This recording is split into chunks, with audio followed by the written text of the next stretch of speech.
Hi, coaches, parents, and everyone. Thanks so much for joining me. Welcome to Mist. I'm Coach Nikita, and this is lesson number 16. Let's talk about watching the ball. What does that mean? You probably hear a lot, coaches, and if you are a coach, maybe you have told or heard someone say, watch the ball, okay? In reality, kids don't know what that means. Athletes don't know what that means. So we want to make sure that we really explain to them what it means to watch the ball. Now, when I hit the ball and get it over the net and I hear someone tell me watch the ball, the first thing that pops into my mind, well, of course I watched the ball. I just hit it. Like, why are you asking me to watch the ball when isn't that what we really do when I play tennis? But what I think we mean to watch the ball is that you have to see the blur of the racket pass through the ball, through your contact zone as you hit it. Okay? So this is what it might look like. So let's say I'm playing someone, I turn and I hit, and I watch the blur of the racket pass through, and only then can I look forward.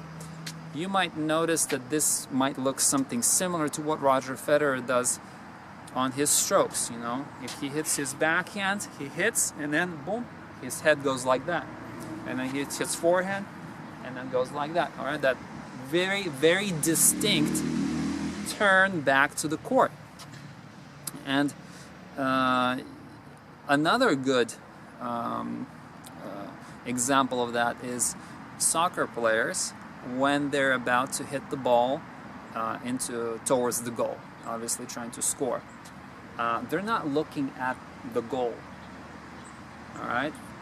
And the tennis player isn't looking at the court because the court isn't moving, all right? So they're looking at the ball. Let's say I'm about to hit it, and they're only looking at the ball because they need to make sure that they strike it perfectly well. All right, so same thing here applies. You want to be able to just look at that ball all the way through because that is the only thing that actually matters.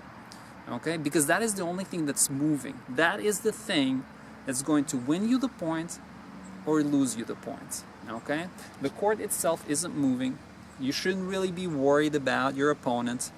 What's really important is the ball itself, and are you watching it? Do you see the blur of your racket pass through?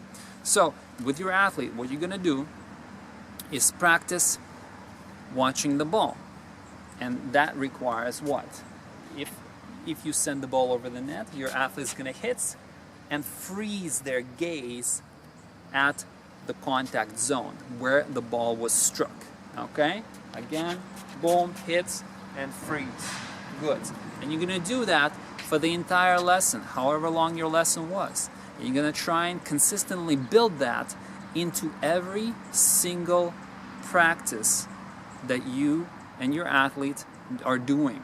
Okay? Whatever it is that you're working on, whether you're doing the forehand, backhand, serve, every time you stop your gaze at contact. Okay? And eventually, you don't have to worry about it again, because that is what your athlete is doing automatically. We're trying to make sure that it becomes second nature, all right? And that is what watching the ball, I feel, really is, okay? Thanks so much for joining me. I'll see you guys next time. Bye-bye.